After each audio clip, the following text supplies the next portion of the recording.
Hi students, welcome to our channel. Today we will discuss 9th class 7th chapter triangles లోని exercise 7.3లో second some చూద్దాం ఈరోజు. So ఎవరైతే కొత్తగా మా channel చూస్తున్నారో so please support me, like చేయండి, share చేయండి అండ్ సబ్స్క్రైబ్ మై ఛానల్ మా. So let's go to the second some. What has given in this question మా? AD is an altitude of an isosceles triangle ABC in which AB equal to AC. Show that AD bisects BC and AD bisects angle A అని మనం prove చేయమన్నారు మా. So what has given in this question మా? ABC triangle ABC is an isosceles triangle అంటమ్మా. So isosceles triangle లో this AB equal to AC అని ఇచ్చాడు and AD bisects BC అంటే ఈ AD అనేది ఆల్టిట్యూడ్ అని ఇచ్చారమ్మా. సో AD ఆల్టిట్యూడ్ అంటే ఏంటమ్మా? ఆల్ టోల్డ్ మా. What is the altitude? త్రిభుజంలోని శీర్షం నుండి దాని ఎదుటి భుజానికి గీయబడినటువంటి లంబరేఖా ఖండాన్నే, లంబరేఖ అంటే లంబంగా ఉండాలన్నమాట, ఈ లంబరేఖా ఖండాన్ని ఉన్నతి లేదా లంబము, అదే ఇంగ్లీష్లో అయితే ఏమంటారు? ఆల్టిట్యూడ్. సో ఈ ఏడి అనేటటువంటి ఆల్టిట్యూడ్ ఈ బీసీను రెండు సమాన భాగాలుగా విడగొడుతుందని చూపించమన్నారు. AD bisects BC and same like that. అదేవిధంగా ఏడి అనేది ఈ యాంగిల్ ఏను 2 ఈక్వల్ పార్ట్స్గా డివైడ్ చేస్తుందని మనం సెకండ్ దాంట్లో ప్రూవ్ చేయాలి. చూడండి, ఫస్ట్ వన్లో ఏడి బైసెక్ట్స్ బీసీ అంటే మనం బీడీ ఈక్వల్ టు డీసీ అని మనం చూపిస్తే సరిపోతుంది. We have to show that beedi equal to DC. That is the first one answer. And second one also చూడండి, ఇక్కడ యాంగిల్ ఈ యాంగిల్ మొత్తాన్ని నేను ఇక్కడ నేమ్స్ ఇచ్చుకున్నామా మనం 1, 2 అని. అంటే యాంగిల్ 1 ఈక్వల్ టు యాంగిల్ 2 అని మనం ప్రూవ్ చేస్తే సో ఏడి బైసెక్ట్స్ యాంగిల్ ఏ అవుతుంది. అవునా? అంటే ఏడి అనేటటువంటి ఆల్టిట్యూడ్ యాంగిల్ ఏను 2 ఈక్వల్ పార్ట్స్గా డివైడ్ చేస్తుందని అర్థం. ఓకేనా? So what is given in this question? First write down మా. ఏమైతే ఇచ్చారో అది మనం ఫస్ట్గా రాసుకుందాం. Given that, what has given this question మా? Given that triangle, in triangle ఏబీసీలో ఏమని ఇచ్చారమ్మా? AB equal to AC. So these both are equal. And next one, AD perpendicular BC. So AD perpendicular BC అంటే ఇచ్చారు కదా, AD is altitude అని, that is the mean mark. చెప్పుకునే ముందు మీకు ఒక కాంగ్రెన్స్ రూల్ చెప్పుకుందాం. RHS కాంగ్రెన్స్ రూల్ మీకు గుర్తుందమ్మా? ఆల్రెడీ నేను ఇంట్రడక్షన్ పార్ట్లో చెప్పుకున్నాను. ఎవరైతే వినకపోతే ఒకవేళ చూడండి. సో ఈ ఆర్హెచ్ఎస్ కాంగ్రెన్స్ రూల్ అనేది ఇంకొకసారి చూద్దామా. చూడండి, ఈ విధంగా ఇచ్చినటువంటి రెండు లంబకోణ త్రిభుజాలు రైట్ యాంగిల్స్ అన్నమాట. 2 రైట్ యాంగిల్స్లో ఒకటి రైట్ యాంగిల్ ఉండాలి అండ్ ఈ రైట్ యాంగిల్కి ఆపోజిట్గా హైపోటెన్యూజ్ అనేది ఈక్వల్గా ఉండాలి and this side or another side, ఈ సైడ్ అన్నా ఈ సైడ్ అన్నా ఏదో ఒక సైడ్ అనేది ఈక్వల్గా ఉండాలి. So that is called RHS కాంగ్రెన్స్ rule అన్నమాట. అర్థమైందా మీకు? ఇంకొకసారి చెప్పిన ఇచ్చినటువంటి రెండు త్రిభుజాల్లో ఒకటి లంబకోణము, ఇంకొకటి కర్ణము, ఇంకొకటి సైడ్, ఏదో ఒకటైనా ఇదన్నా అదన్నా అయ్యొచ్చు. సో అదేవిధంగా వరుసగా రెండో త్రిభుజంలో కూడా సదృశ్య కోణానికి, సదృశ్య కర్ణానికి అండ్ సదృశ్య భుజానికి ఈక్వల్గా ఉండాలన్నమాట. సో ఈ విధంగా ఈక్వల్గా ఉంటే దాన్ని లంబకోణము, కర్ణము, సైడ్ అనేటటువంటి సర్వసమానత్వ నియమం అంటారు. ఓకేనా? సో ఈ కాంగ్రెన్స్ ఆర్హెచ్ఎస్ కాంగ్రెన్స్ రూల్ ఆధారంగా మనం these two triangles we have to prove that congruent triangles. చూడండి, ADB triangle ADB and triangle ADC, these both triangles we have to prove that congruent triangles మా. సో కాంగ్రెంట్ ట్రయాంగిల్స్ అని మనం ఈ RHS కాంగ్రెన్స్ రూల్ని ఉపయోగించి మనం prove చేద్దాం.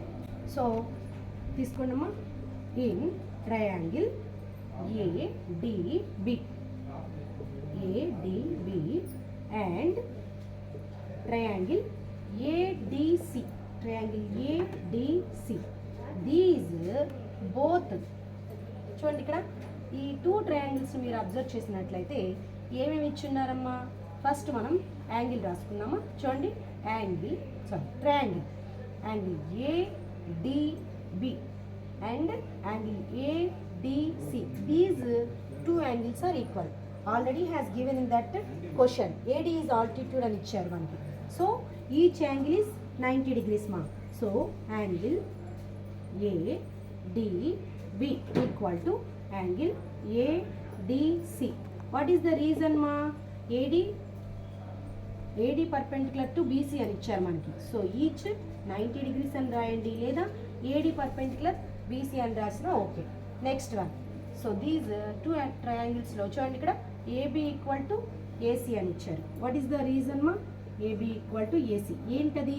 These పర్పెండిక్యులర్కు ఆపోజిట్గా ఉండేది ఏంటమ్మా? హైపోటెన్యూజ్ని తెలుగులో కర్ణము అంటారు. లంబానికి ఎదురుగా ఉండేటటువంటి భుజాన్ని మనం కర్ణము అంటాం. ఓకేనా? So this is the given. What is the reason మా? Triangle ABC is isosceles triangle అని ఇచ్చారు కదా. నెక్స్ట్ అబ్జర్వ్ దట్ మా, this is the AD is the common side and AD equal to AD, that is the common side. ఓకేనమ్మా? So మీరు ఈ 3 observe చేసినట్లయితే చూడండి, this is the R right angle, this is the hypotenuse H, that is the side. So these 3 RHS congruence rule ప్రకారం these 2 triangles congruent మా. So మనం ఇంకా రాసేసుకోవచ్చు. మనం ఏమని? Triangle ADB is congruent to triangle ADC. ఓకేనా? So what is the reason మా? RHS rule ప్రకారం మనం దీస్ 2 ట్రయాంగిల్స్ కాంగ్రుయెంట్. సో ఇంకా మనకేం, we have to prove that BD equal to DC. That is also over. అవుతుందా లేదా చూడండి? BD equal to DC అవుతుందా? అవుతుంది కదా. సో ఎలా? So by CPCT. చూడండి, ఈ 2 ట్రయాంగిల్స్ కాంగ్రుయెంట్ ట్రయాంగిల్స్ అయితే సో వాటి యొక్క corresponding sides also equal. So CPCT means ఏంటమ్మా? Corresponding parts of congruent triangles. అంటే in congruent triangles are corresponding parts are equal. In congruent triangles corresponding parts are equal. తెలుగులో అయితే సర్వ సమాన త్రిభుజాలలో అనురూప భుజాలు లేదా సదృశ్య భుజాలు సమానం. సో దీని ప్రకారంగా మనం BD ఈక్వల్ టు DC అని ప్రూవ్ చేసామంటే, so first one hence proved. AD bisects BC. AD bisects BC అంటే ఇంకా మనం ఈ AD అనేది BCను 2 ఈక్వల్ పార్ట్స్గా డివైడ్ చేస్తుందని మనం ప్రూవ్ చేసేసాం. సెకండ్ వన్ చూద్దామా. What is given in the second one? AD bisects angle A. So చూడండి, ఇక్కడ మనం ఇక్కడ 1, 2 అని నేమ్స్ ఇచ్చానమ్మా నేను. సో ఈ విధంగా నేమ్స్ ఇవ్వడం వల్ల ఏంటంటే యూజ్, మనకు యాంగిల్స్ అని రాయాల్సిన అవసరం లేదు. సో యాంగిల్స్ అన్నా రాయొచ్చు, లేదా యాంగిల్ 1 ఈక్వల్ టు యాంగిల్ 2 అనైనా మనం రాయొచ్చు. చూడండి, ఇక్కడ CPCT ప్రకారం మనకు సదృశ్య కోణాలు అంటే corresponding angles are equal. So these 2 triangles congruent triangles అని మనం ప్రూవ్ చేస్తాం కదా. సో దాని ప్రకారం ఇక్కడ కరెస్పాండింగ్ సైడ్స్ ఆర్ ఈక్వల్ ఎలా అయితే అయ్యాయో అక్కడ కూడా కరెస్పాండింగ్ యాంగిల్స్ ఆల్సో ఈక్వల్ అన్నమాట. సో మనం యాంగిల్ 1 ఈక్వల్ టు యాంగిల్ 2 అనన్నా రాసుకోవచ్చు, లేదు మనం యాంగిల్ ప్రకారమైనా రాయొచ్చమ్మా, యాజ్ యువర్ విష్, మీ ఇష్టం.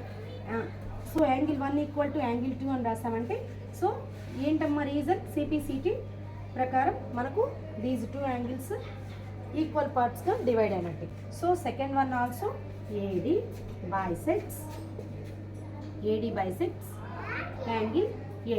సో AD అనేది యాంగిల్ Aను 2 ఈక్వల్ పార్ట్స్గా డివైడ్ చేస్తుందని అర్థం. సో దిస్ ఇస్ ద ఓవర్మా. అండ్ ఈ విధంగా అయినా రాయొచ్చు. చూడండి, angle BAD equal to angle CAD.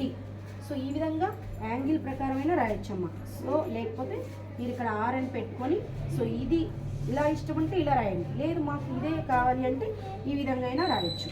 Angle AD equal to మనకి ఈ మిడిల్ వన్ ఏ రావాలి మనకి, angle CAD. So here angle BAD అన్నా యాంగిల్ ఏ అన్నా ఒకటే, యాంగిల్ సిఏడి అన్నా యాంగిల్ ఏ అన్నా ఒకటే. సో దీని ప్రకారం రాసిన ఏడి బైసెక్ట్స్ యాంగిల్ ఏ. ఓకేమా, మీకు అర్థమైంది అనుకుంటున్నాను. సో మీకు వీడియో కనుక నచ్చినట్లయితే లైక్ చేయండి, షేర్ చేయండి అండ్ సబ్స్క్రైబ్ మై ఛానల్ మా. So thank you watching this video.